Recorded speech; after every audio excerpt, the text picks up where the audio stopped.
नमस्ते, मैं दीपाली घोंगटे सावित्रीबाई फुले विद्यापीठ अंतर्गत सरहद college of arts, commerce and science, Katraj, Pune इस महाविद्यालय में हिंदी सहायक प्राध्यापिका के रूप में कार्यरत हूँ। आज मैं आपके सामने SYBA हिंदी G2 इस विषय के अंतर्गत बहुविकल्पीय प्रश्नों का संच लेकर आई हूँ। इस प्रश्न संच में परीक्षा की दृष्टि से महत्वपूर्ण प्रश्नों पर प्रकाश डाला गया है।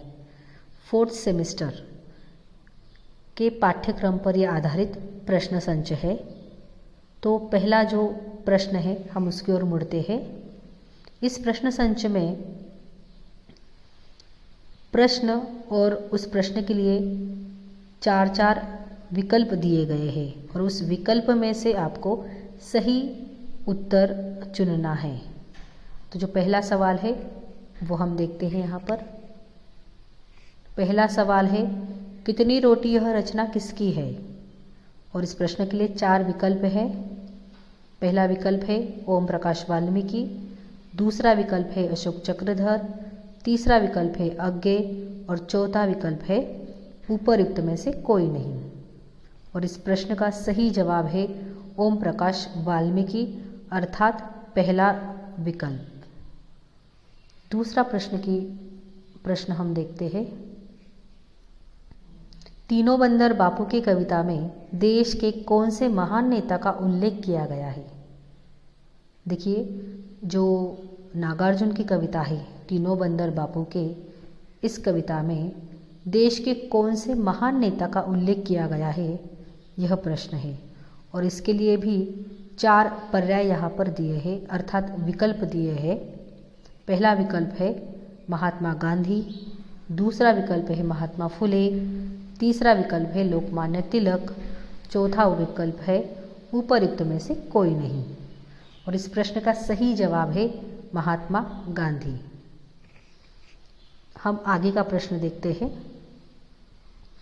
निम्नलिखित में से कौन सी मोबाइल ऐप्स की विशेषताएं हैं?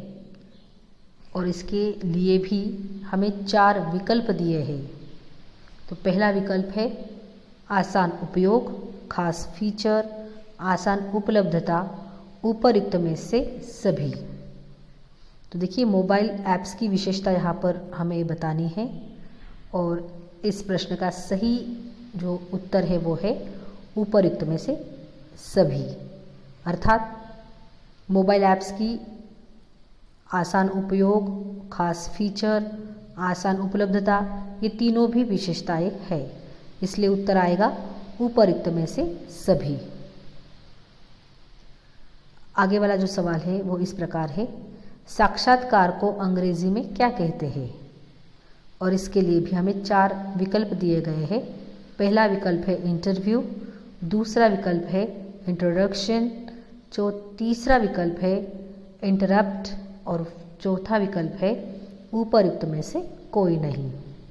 और इस प्रश्न का सही उत्तर है इंटरव्यू, अर्थात साक्षात्कार को अंग्रेजी में इंटरव्यू कहते हैं। आगे का सवाल हम देखते हैं। सावधान हम ईमानदार हैं किसकी रचना है? सावधान हम ईमानदारी है, यह रचना किसकी है? तो उसके विकल्प है लतीफ घोंगी, शरद जोशी, हरिशंकर परसाई और चौथा है उपरयुक्त में से कोई नहीं। और सही उत्तर है लतीफ घोंगी। आगे का सवाल हम देखते हैं। मुख्यमंत्री का डंडा कहानी में मुख्यमंत्री कौन सी चीज़ अपने पास रखते थे? और इसके लिए भी हमें पर्याय दिए हुए हैं। पहला विकल्प है डंडा, दूसरा विकल्प है ऐनक, तीसरा विकल्प है किताब, चौथा विकल्प है कलम। और सही जवाब है विकल्प पहला डंडा। आगे का सवाल हम देखते हैं। विद्वान लोग कितना बोलते हैं? जो विद्वान लोग कविता है इस पर आधारित ये सवाल है और प्रश्न किया गया है कि विद्वान लोग कितना बोलते हैं। और पर्याय इस प्रकार दिए हैं, पहला है चुप रहते हैं, दूसरा विकल्प है कम बोलते हैं, तीसरा विकल्प है ज़्यादा बोलते हैं और चौथा विकल्प है उपयुक्त में से कोई नहीं। और सही जवाब है विकल्प दूसरा, कम बोलते हैं। आगे का सवाल है, मुख्यमंत्री का डंडा कहानी में मुख्यमंत्री का नाम क्या है? जो कहानी है मुख्यमंत्री का डंडा, उस पर आधारित ये सवाल है और इस सवाल के अनुरूप हमें 4 विकल्प यहाँ पर दिए हैं। पहला विकल्प है लाला प्रसाद, दूसरा विकल्प है ज्वाला प्रसाद, तीसरा विकल्प है कांता प्रसाद, चौथा विकल्प है श्याम प्रसाद और सही जवाब है ज्वाला प्रसाद। अर्थात मुख्यमंत्री का डंडा कहानी में मुख्यमंत्री का नाम ज्वाला प्रसाद है। ठीक है, आगे का सवाल हम देखते हैं। नौका सफर का उल्लेख कौन सी कहानी में आया है?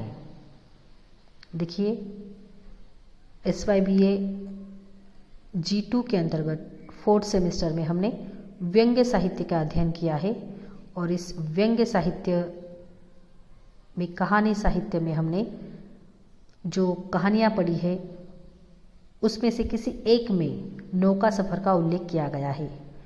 तो विकल्प दिए गए हैं हमें, अफसर, दूसरा है विद्वान लोग, तीसरा है झोले, चौथा है प्रेम की बिरादरी और सही विकल्प है अफसर। अफसर इस कहानी में, व्यंग्य कहानी में नौका सफ़र का उल्लेख किया गया है। आगे का सवाल हम देखते हैं। देश के लिए नेता कविता में नेता के अक्ल के लिए किसकी ज़रूरत बताई है? इसके लिए भी हमें 4 पर्याय दिए गए हैं। उसमें से पहला विकल्प है घी की, दूसरा विकल्प है बादाम की, तीसरा विकल्प है पैसे की, चौथा विकल्प है आराम की। तो देखिए, इन 4 विकल्प में से सही जो उत्तर है वो है घी की। अर्थात विकल्प पहला ये जो है वो सही उत्तर है कि देश के नेता के अक्ल के लिए घी की ज़रूरत होती है या बताई गई है इस कविता में। आगे का सवाल हम देखते हैं। मुख्यमंत्री का डंडा कहानी में कौन से राज्य का नाम आया है? और उसके लिए पर्याय दिए गए हैं 4, पोंगा, छोड़, गेहुआ या उपयुक्त में से कोई नहीं। तो इस प्रश्न का सही जवाब है पोंगा, अर्थात विकल्प पहला।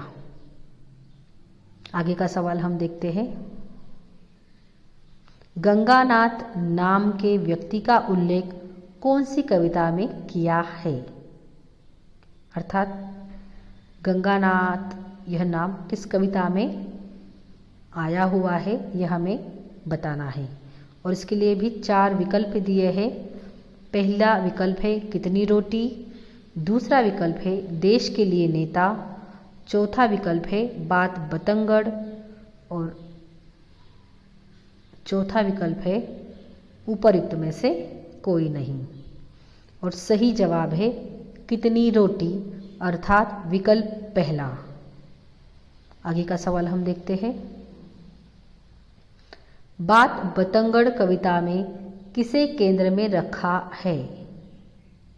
बात बतंगड़ कविता में किसे केंद्र में रखा है और इसके लिए भी हमें 4 विकल्प दिए हैं और उसमें से हमें सही उत्तर का चयन करना है।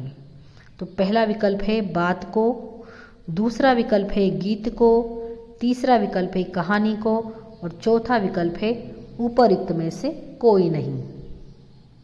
तो सही उत्तर है बात को, अर्थात विकल्प पहला। आगे वाला प्रश्न हम देखते हैं। देश के लिए नेता कविता में भाषण के लिए किसकी ज़रूरत है? और इस प्रश्न के लिए भी हमें 4 पर्याय दिए हुए हैं।